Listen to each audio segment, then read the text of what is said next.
சாய்ராம். என் அன்பு செல்லமே, என்னுடைய அழகான தங்கமே, வாழ்க்கையில் துரோகம் செய்துவிட்டு நல்லா இருக்கலாம் என்று நிறைய பேர் நினைக்கிறார்கள்.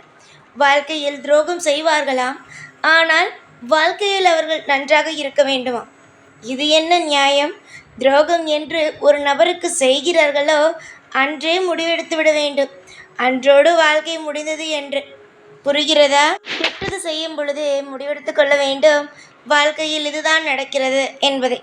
ஆனால் நிறைய பேர் இங்கு அதை புரிந்து கொள்வது கிடையாது. கெட்டது நடக்க வேண்டும், ஆனால் அவர்களுக்கு நடக்கக்கூடாது, மற்றவர்களுக்கு நடக்க வேண்டும் என்பது. அது எந்த விதத்தில் நியாயம் என்பதுதான் எனக்கு புரியவில்லை. என்று ஒருவன் தவறான ஒரு முடிவெடுக்கிறானோ, மற்றவர்களுக்கு தவறாக ஒரு விஷயத்தை செய்ய வேண்டும் என்று நினைக்கிறானோ, அவன் அப்பொழுதே முடிவெடுத்து விட வேண்டும். இது ஏதோ ஒரு காலத்தில் பாதிக்கும் என்று. ஆனால் அதை நினைக்காமல் மற்றவர்களுக்கு தவறு செய்வார்களாம், ஆனால் அவர்களுக்கு தவறு நடக்கக்கூடாதாம். பார், உனக்கு துரோகத்தை செய்தான், உனக்கு விரோதி என்ற ஒரு பட்டத்தை கொடுத்தான், விரோதியாகவே ஆக்கினான், மற்றவர்களுக்கு கண் முன்னாடி எல்லாம் உன்னை ஒரு குற்றவாளி போலவே நிற்க வைத்தான். இவளால் தான் என் வாழ்க்கை போனது, இவளால் தான் என் குடும்பமே இந்த நிலைமைக்கு ஆனது என்பதை எல்லோருக்கும் மத்தியிலும் கொண்டு வந்தான்.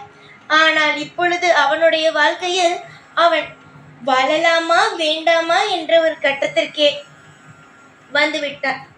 பொறுப்பு என்பது வாழ்க்கையில் இருக்க வேண்டும். தன்னுடைய வாழ்க்கையில் மட்டும்தான் இருக்க வேண்டும் என்பது கிடையாது. மற்றவர்கள், அதாவது இப்பொழுது நீ இருக்கிறாய், உன்னுடைய குடும்பத்தை நல்லபடியாக நடத்தி கொண்டே வந்து கொண்டு இருக்கிறாய், இது பொறுப்பு.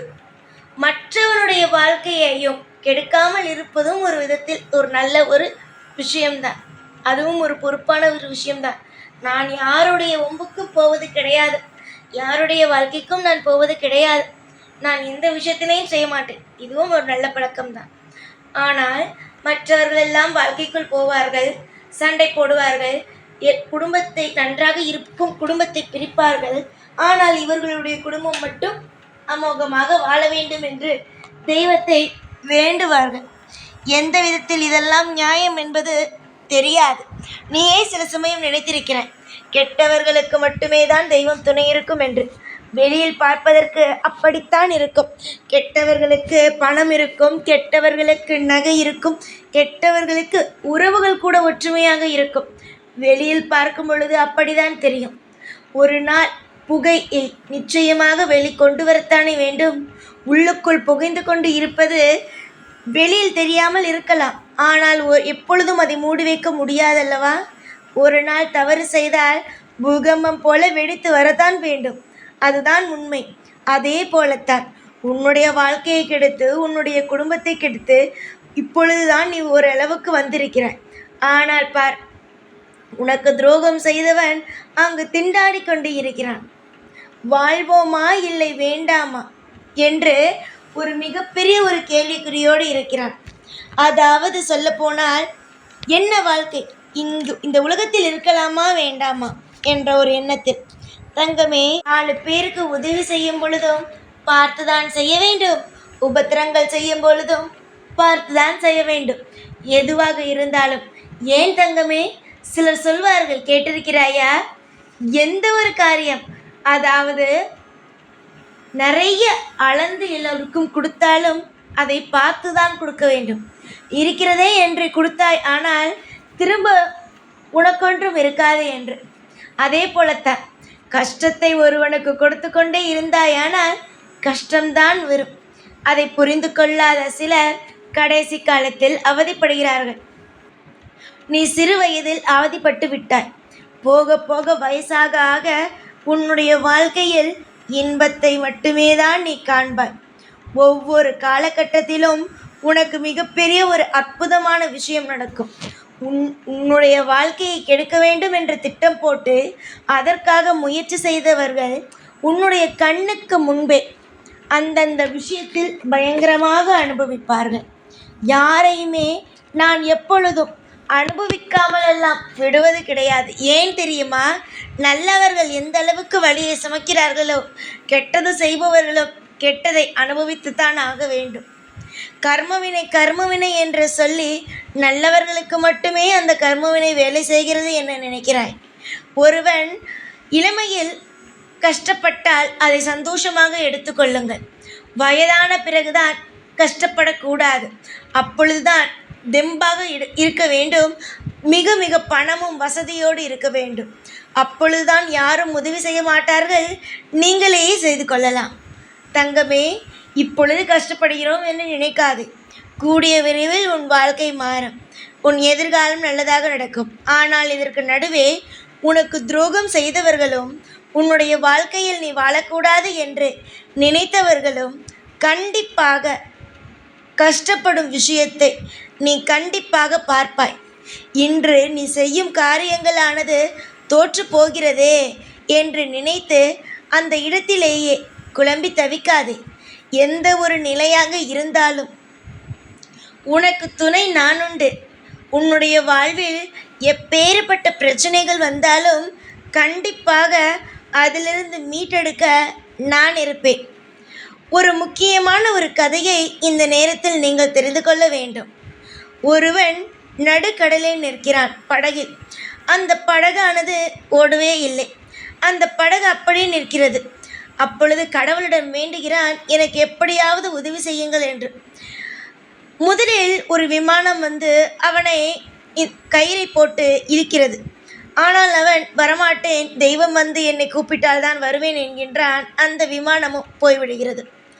அடுத்தது ஒரு படகு வந்து, வா உன்னை அழைத்து செல்கிறேன் என்று கூப்பிட்டால் அதற்கும் இல்லை, நான் வரமாட்டேன், தெய்வம் நேரடியாக வந்தால்தான் வருவேன் என்று சொல்கிறான்.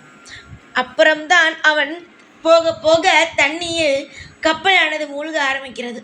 அப்பொழுது தெய்வத்தின் அசிரியான ஒரு வாக்கு கேட்கிறது, முட்டாளே, இத்தனை நாள் இத்தனை விஷயத்தையும் நான் தான் செய்தேன். உனக்கு அத்தனை உதவிகளும், கயிறையும் நான் தான் போட்டேன், படகையும் நானாக தான் வந்தேன். ஆனால் நீ எதையுமே பிடித்து கொள்ளாமல் இப்பொழுது நீ உன்னுடைய உயிருக்கு நீயே ஆபத்து வர வைத்து விட்டாயே என்று. புரிகிறதா? உன்னுடைய வாழ்க்கையில் மனிதர்கள் ரூபத்தில் தான் தெய்வம் வரும். தெய்வம் எப்பொழுதும் நேரடியாக வராது. தோல்விகள் வருகிறது, முயற்சிகள் செய்கிறோம். ஆனால் துரோகிகளுடைய ஆட்டம் தாங்க முடியவில்லை என்றால் எல்லாவற்றுக்கும் ஒரு முடிவு காலம் வரும். கண்குளிர பார்ப்பாய். ஆனால் எதையும் நினைத்து கவலைப்படாதே.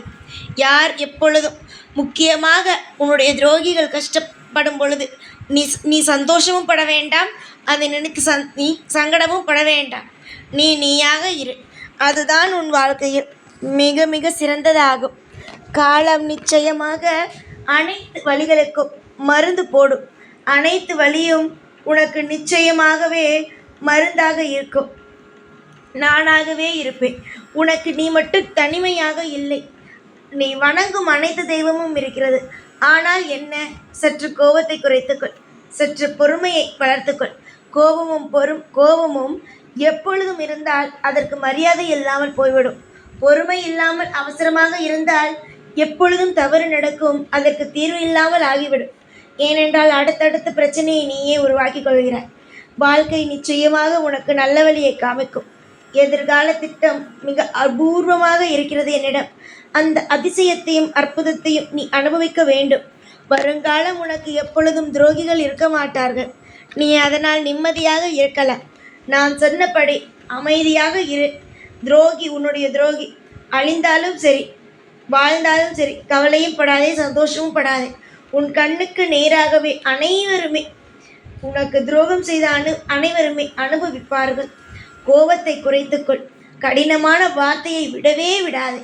அமைதியாக இரு, பொறுமையாக இரு. நடக்கும் அனைத்து காரியங்களும் உன்னையே பிரமிக்க வைக்கும்.